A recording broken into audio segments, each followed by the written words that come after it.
মনে মেধায় আমরা যদি ধারণ না করতে পারি তাহলে আমাদের এই বাঙালি জাতি আমরা আমাদের ঐতিহ্য হারিয়ে বসবো এবং আমাদের আগামী প্রজন্ম অন্ধকারে পর্যবসিত হবে।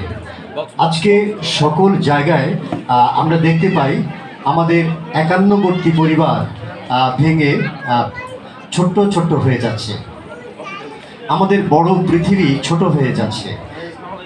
এই পৃথিবীটাকে একত্র করার জন্যে, মানবিকভাবে বসবাস করার জন্যে এই দুই মেরুর দুই কৃতি সন্তান, দুই মেরুর দুই বরেণ্য ব্যক্তি চেষ্টা করে গেছেন তাদের লেখায়, তাদের কবিতায়, তাদের গানে, তাদের নাটকে, যেটি আমাদের আজকের যারা সম্মানিত জন রয়েছেন তারা আলোচনা করবেন। তো আমাদের মাঝে উপস্থিত রয়েছেন চট্টগ্রামের নাট্য ও সাংস্কৃতিক ব্যক্তিত্ব, আমাদের খুব প্রিয় মানুষ, তিনি আমাদের মাঝে নিশ্চয়ই উপস্থিত রয়েছেন সাইফুল আলম বাবু ভাই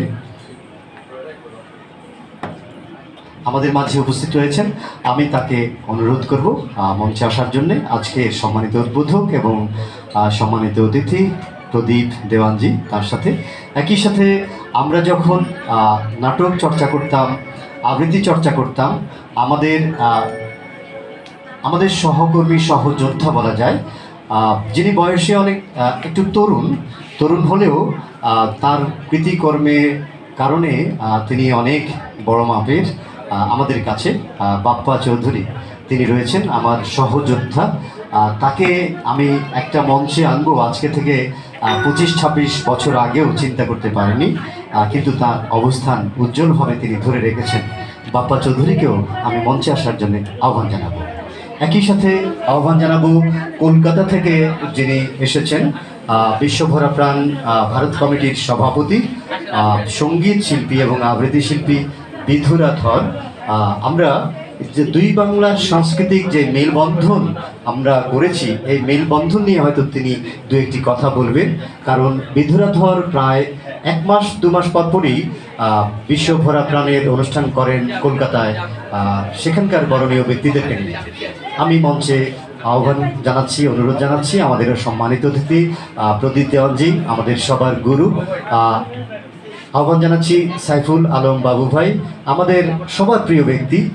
তিনি একজন নাট্য ব্যক্তিত্ব এবং সংস্কৃতি জগতে তার উজ্জ্বল অবদান রয়েছে, যার জন্য আমরা আজকে এই জায়গায় আমরা বসতে পারছি নীরবে নির্বিঘ্নে।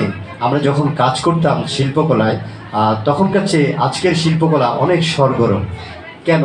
এই মানুষগুলোর জন্যই। বাপ্পা চৌধুরী নাট্য অঙ্গনে তার অনেক অবদান রয়েছে। আমরা চিলড্রেন্স থিয়েটার স্কুল থেকে শুরু করে ছোটদের জন্য আমরা যে কাজ করেছি, সেই ছোটরাও আজকে অনেক বড় হয়ে গেছে। আপনারা তাদেরকেও মঞ্চে দেখবেন। সেই ছোটরা এখন আজকে ডাক্তার হয়েছে, কেউ প্রকৌশলী হয়েছে, কেউ কলেজের শিক্ষকতা করছেন, তারাও আজকে এখানে পরিবেশন করবেন আমাদেরই অনুজ যারা। এই পর্যায়ে আমি মঞ্চে আহ্বান করব বাপ্পা চৌধুরীকে। সবাই আমরা এই সংস্কৃতির যে উন্নয়ন নিয়ে আমরা একটু সংক্ষিপ্ত আকারে আপনাদের সামনে তুলে ধরার চেষ্টা করব। আলোচনা মানে অনেকে আমরা ভয় পাই যে মনে হয় অনেকক্ষণ কথা বলবেন, না। আমাদের যারা রয়েছেন তারা মূলতই সংস্কৃতিকর্মী এবং রাজপথ থেকে উঠে আসা মানুষ। তারা তাদের প্রাণের কথা বলবেন আগামী প্রজন্মের জন্য, যে আমাদের এই বাংলাদেশটা কেমন হতে পারে, সৌহার্দ্যপূর্ণ কিভাবে হতে পারে, কিভাবে মানবিক মানুষ হয়ে উঠতে পারে আমাদের আগামী প্রজন্ম, সেটি আমরা শুনব। আসছেন বাপ্পা চৌধুরী।